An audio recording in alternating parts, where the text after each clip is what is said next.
Well, good morning and welcome to Living Beyond Limits. I think you all know I'm Reverend Jennifer Spear. We are a part of Centers for Spiritual Living. I welcome you to our service today, and if you're joining us online, I welcome you to our service today also. And so let's begin this service today by reading our mission statement that's on the front of your bulletin. We are a sanctuary where people can discover and reveal the presence of God within their own being and experience their oneness with all life. Through the realization of this inner presence of love and peace, we give way to the evolutionary impulse of the divine and become a beneficial presence in the world. That's really what we're doing here at Living Beyond Limits, is we are giving ourselves the opportunity to wake up to our own divinity, to that divine presence of that infinite one by whatever name you want to call it, whether you call it God or Spirit or Buddha mind or the universe or life itself, but waking up to the fact that that is our own nature also. That what is true then of that infinite one, if it is a presence of peace, if it is the very energy of love, if it is absolute intelligence, that then those things live within us as well. That those things are inherent to our own nature. And what happens then is as we wake up to that spirit, to our own essence, that then when we are out in the world and the world is not being loving or kind or wise, we aren't as dependent on receiving that in order to be okay. Of course, we would prefer it to be loving and kind and generous and supportive and all those things. But we can tap into that within us. And as we do that, we're then able to bring that forward into the world. And it changes the situation. It changes the relationship. It changes the conversation. It changes how we feel. And it changes what the other person experiences. And because we are all connected to everyone and everything, it's like ripples on the pond, and it moves out and affects the whole. And so I say thank you to each and every single one of you for answering the call of your own spirit to be walking this path, to be being a beneficial presence in this world, ever more and ever more as you awaken to your own divine nature. So thank you for that. Good morning, everyone. And so do you have any quandaries in your life right now? You know, things that you just can't quite figure out? Any challenges or maybe something that you don't like that's in your life or in your world that you don't quite know what to do about it? You don't quite know how to resolve it? Maybe it's a conflict with your neighbor that you don't quite know what to do with. Or maybe it's somebody in your family doing something that you think they shouldn't be doing and you're not sure what to do about that. Or maybe it's a health challenge, or a challenge in your financial life, or maybe a challenge in your relationship, and you're not quite sure how to resolve it. Or maybe it's really just about, is there something in my life that I think I want to do, and should I do this thing or not do this thing? And you kind of go back and forth and don't really come up with a clear answer. You know, we all have things that happen in our lives. We have challenges and we have issues that come up. And when those things come up, we want to know what to do about them. We want to know how to resolve them in ways that work and in ways that feel peaceful to us and in ways that just feel right. In the Science of Mind textbook, Ernest Holmes, the founder of this philosophy, said, "While it is true that we are immersed in an infinite intelligence, a mind that knows all things, it is also true that this intelligence can acquaint us with its ideas only as we are able and willing to receive them. The divine mind is infinite. It contains all knowledge, all wisdom, but before it can reveal its secrets, it must have an outlet. That outlet is our own inner wisdom. That outlet is the voice of our own soul. You know, our soul always has one foot deeply planted in the divine, and its other foot planted in this world. So it has access, our soul always has access to both of those realms. Our soul is never disengaged from that infinite love intelligence of the universe, that thing we call spirit. But the problem is threefold. The first part of the problem is when we have an issue or a challenge in our life, we spend most of our time talking about the problem. Whether it's inside of our own head or whether it's talking to another person, you know. She said this, he did that, how horrible it was, how you were affected by it. And then your focus stays exactly on that, over and over again, what she said, over and over and over again. And we keep our focus right there. The second problem is that when we have a challenge or a dilemma in our life or an incident that comes up and we're trying to figure out what to do about it, we are often so busy judging the other person that was involved or judging the thing that's happening, how bad that person is, how wrong that person is, or how bad our body hurts if it's a health challenge, how terrible it is, how hopeless it is. All this judging is going on inside of our minds that our minds get totally filled with the awareness of the problem and how bad it is, and there's no space within our thinking to hear a solution. And if there were a solution that even came forward, our mind is so busy talking about the problem and how terrible it is that we don't even have space to hear what that solution might be. I know that we've all heard the story about the two wolves. A Native American grandfather was talking to his grandson about how he felt. He said, "I feel as if I have two wolves fighting in my heart. One wolf is vengeful, angry, and violent. The other wolf is loving, compassionate." The grandson asked him, "Well, which wolf will win the fight in your heart?" The grandfather answered, "The one I feed." So we are either feeding the story and keeping it alive about how big this problem is and what a problem it is, or we are feeding the space to come for a solution to come forward. We are feeding a way forward by being open and listening.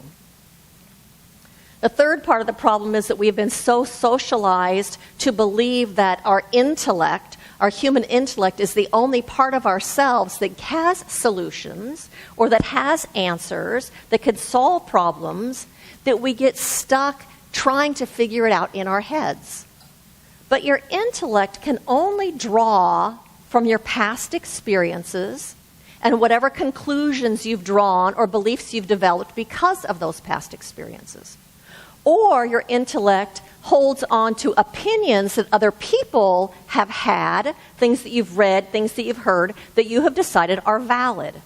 That's all the information that your intellect has to draw on when you're trying to decide something, when you're trying to figure something out. So we rely entirely on our human egoic mind and the knowledge that it holds. But the problem is that our ego mind is so often motivated by fear, by competition, by our need to be right, by our need to be on top. And what that means then is that our human egoic mind isn't very fluid. It isn't really very flexible. It isn't open to deep insights. It isn't really open to inspiration, because it's relying on what is already in there. Cynthia Bourgeault says, in terms of the spiritual journey, trying to find faith with the intellect is something like trying to play a violin with a saw. It's simply the wrong tool for the job. This is one reason why all religious traditions have universally insisted that religious life cannot be done with the mind alone.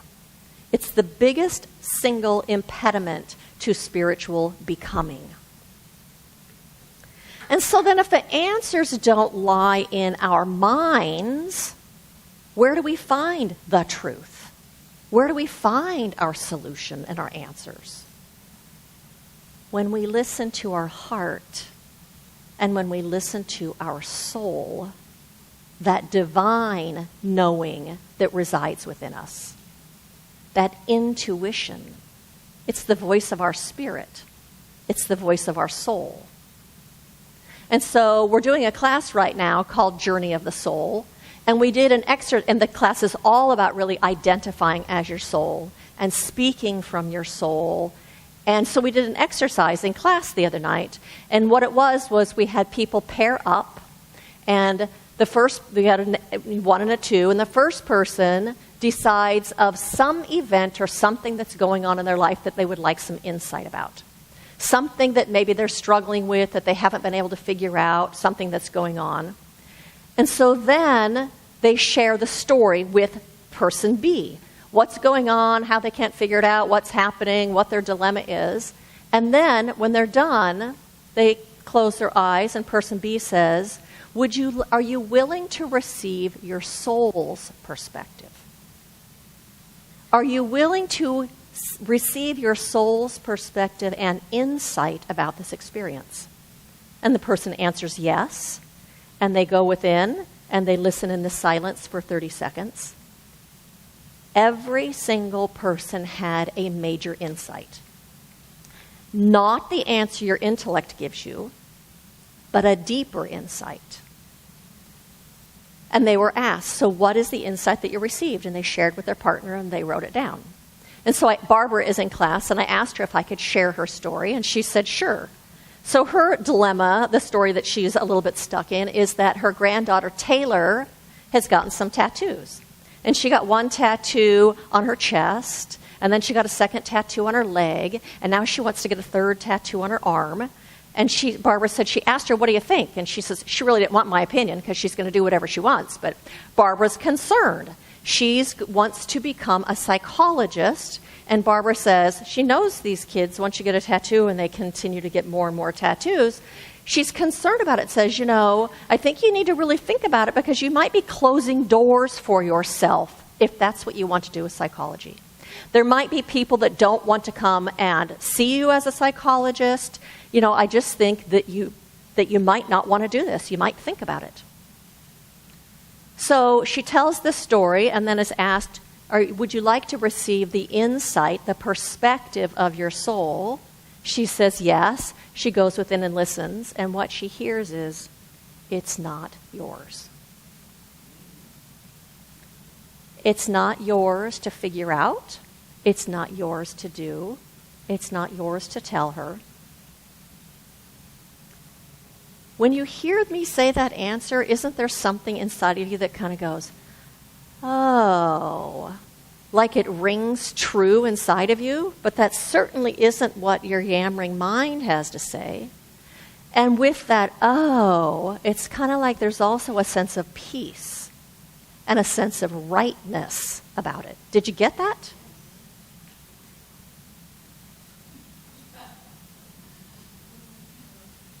And so we find the answers to those dilemmas then when we get out of our heads. We find those answers when we tune in to that within us, which is beyond our personality, beyond our name, beyond the roles that we play in life, beyond the things we do, beyond our likes and our dislikes and our opinions. And we listen within to the wisdom of our soul. There we find answers. The voice of your soul is never the voice of fear. The voice of your soul is never the voice of worry or the voice of competition or the voice of scarcity. The voice of your soul is the voice of your own wholeness. The voice of your soul is the voice of your own wholeness. The wholeness that nothing can touch, that nothing can disturb. The voice of your soul is the voice of your own enoughness, the voice of unconditional love, the voice of that eternal and infinite wisdom that you came here as when you incarnated on this planet. And so there's a story about two lumberjacks. It says it was an annual lumberjack competition, and the final was between an older, experienced lumberjack and a younger, stronger lumberjack. The rule of the competition was quite simply, who could fell the most trees in a day, they were declared the winner. The young lumberjack was full of enthusiasm and went off into the woods to set to work straight away. He worked all through the day and all through the night. And as he worked, he could hear the old lumberjack working in another part of the forest, and he felt more confident with every tree he felled, knowing that he would win. At regular intervals throughout the day, the noise of trees being felled coming from the other part of the forest would stop. The young lumberjack took heart from this, knowing that this meant that the older lumberjack was taking a rest, whereas he could use his superior youth and strength and stamina and keep going. At the end of the competition, the younger lumberjack felt confident that he had won. He looked in front of him at the piles of felled trees that were the result of his superhuman effort. At the medal ceremony, he stood on the podium confident and expecting to be awarded the prize of, quote, champion lumberjack. Next to him stood the older lumberjack, who looked surprisingly less exhausted than he felt. When the results were read out, he was devastated to hear that the older lumberjack had chopped down significantly more trees than he had. He turned to the older lumberjack and said, "How can this be? I heard you take a rest every hour, and I worked continuously through the night. What's more, I am stronger and fitter than you, old man." The older lumberjack turned to him and said, "Every hour I took a break to rest and to sharpen my saw." Isn't that just it? Your yammering mind is the younger one, and I keep going, and I can keep thinking, and I can keep working on this. And the part that pauses and rests and listens comes up with a deeper answer. And so we have to use the right tool for the right job. And we have to not rely solely on the strength of our everyday mind that is constantly yammering at us. Instead, to stop and sharpen our saw by listening in the silence of our own being to that still small voice within us. The sharper insight comes from our soul.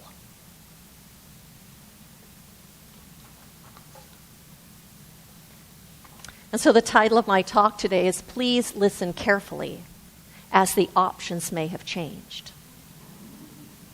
And I'm talking about that we are called to listen deeply to the voice of our own soul, the voice of the divine within us, the voice of our own divine nature in here, and to let that guide our decisions, and to let that guide our choices, and to let that guide our words and our actions, and to let that be the thing that informs our prayers, to hold that answer in prayer, to hold the solution in prayer. We all want to be able to live in alignment with our spirits and with our own divine nature. Because when we do, we find peace. All of those answers and insights always bring peace. There's a rightness and there's a peace about it, not the angst of our everyday mind. And when we find peace within ourselves, we create peace around us. And when we add peace to that collective, that peace is then increased in the collective and becomes more salient and more available to all of us. Listening within causes us to move out of our stale, limited thinking. And listening within causes us to stretch and to grow and to discover our spirit and to become more in this world of who we are in potential, who we are as spiritual beings, who we are as incarnations of that one infinite presence and power. And every single time that we listen within and then we act in alignment with our own souls, it brings us a deeper sense of fulfillment and a deeper sense of peace, and it feeds our souls. Carolyn Reynolds said, as you progress further along your spiritual path, you'll find that all of your answers you seek live deep inside you. It becomes impossible for you to advance further along your path of awakening without knowing how to go inside yourself and tap into your inner wisdom. There is no substitute for this inner experience of the universal life force. The only way you can truly access it is by disengaging from all external focus. You will then be able to enter into the heaven that you carry inside of you.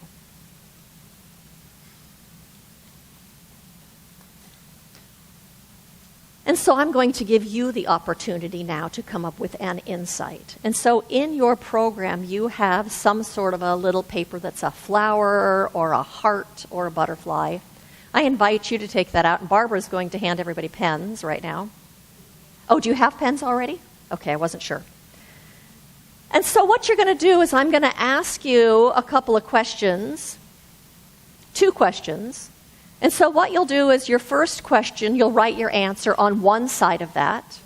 And then we'll go into a little meditation. I'll ask you a second question, and you'll answer that on the other side of that, on the outside of the paper. And then we're going to actually build a bouquet of insights as a way of creating peace in the world, because I am focused right now on ways to create greater peace in this world. And so I invite you then to just kind of close your eyes for a moment and think of an event or an experience in your life right now that you would like to have insight into.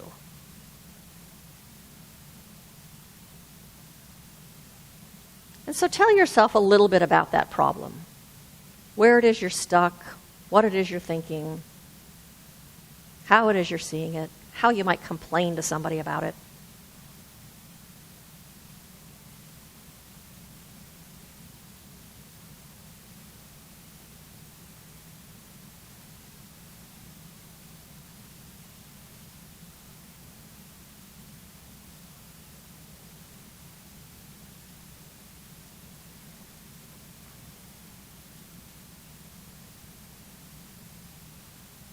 Are you willing to receive your soul's perspective and insight for this experience? Yes? And so as you say yes to yourself, I invite you to align with your soul presence. That wisdom that is always within you. The wisdom of your own soul. And to open yourself to that insight.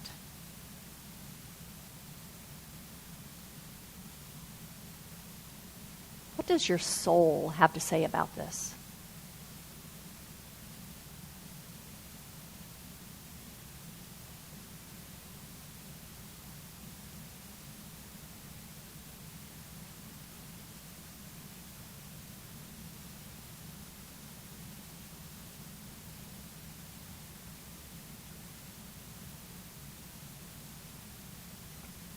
And to go ahead and write that answer down in a word or a couple of words.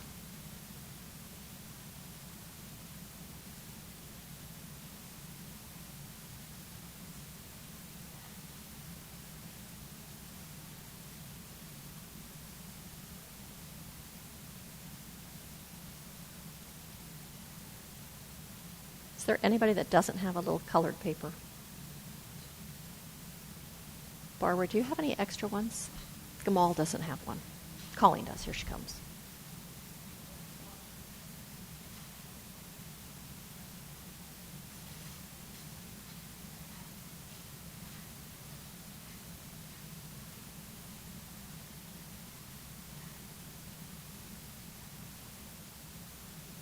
And then when you're done writing that down, to go ahead and close your eyes again.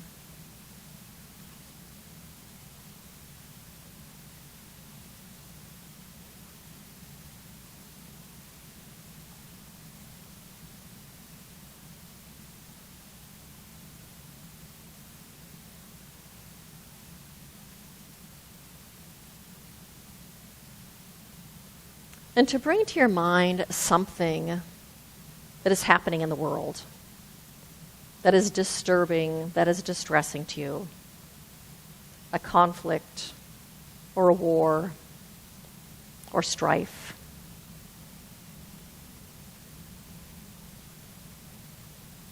And bring to your mind also peace.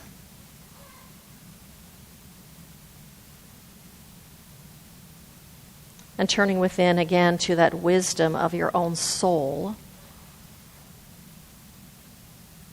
willing to receive your soul's perspective and insight. To ask, how can I help create greater peace? How can I help create greater peace?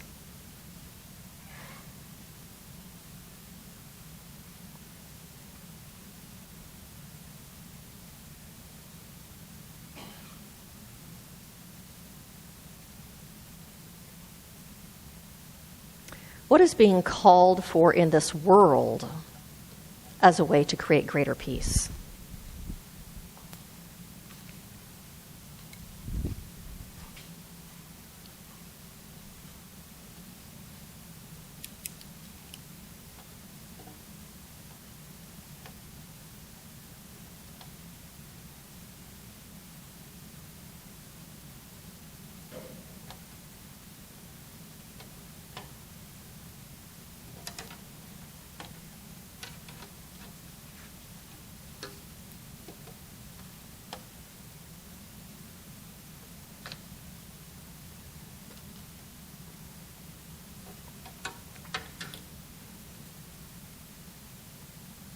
And so I invite you to set that intention.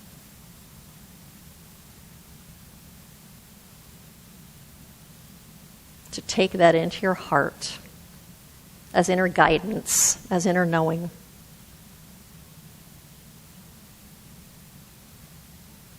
To know that that is the answer. And so I invite you to open your eyes.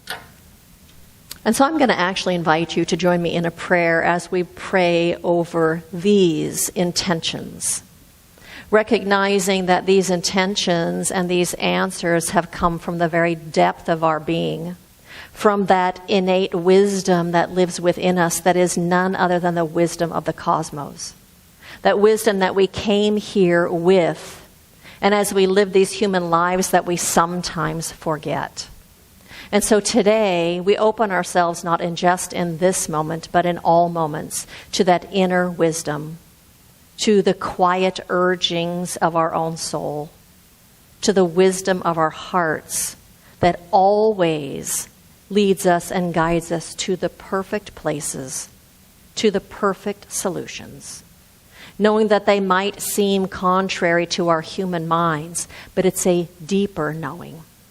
And so today, recognizing that we are each and all committed to this spiritual path, I know that we walk our talk and that we bring these gifts into the world that we have just downloaded and spread them out into this world. And as we do that, we create peace amongst our neighbors, peace in our relationships, peace within ourselves, and in turn, peace in the world. And so I give thanks for this opportunity to listen within. I give thanks for that deep wisdom and knowing. I give thanks for the love that guides us each and all And so I invite you to join me in saying, and so it is.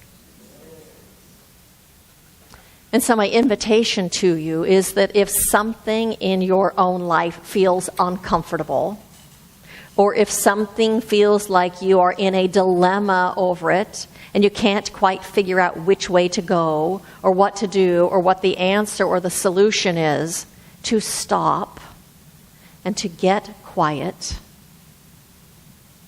Yammer the story out first if you need to, then to get quiet and listen within. To create the space within yourself to hear that wisdom, knowing that it's always there because it's a part of who you are. And it might mean that you need to write it out and then ask within, what do I need to know? How do I need to see this? What perspective does my soul see? And then write it. Maybe that will work for you better. Maybe sitting and talking to someone who can hold space for you, knowing that you have the answer, will work better. But take the time to stop and ask and listen for your soul's perspective, open to that insight.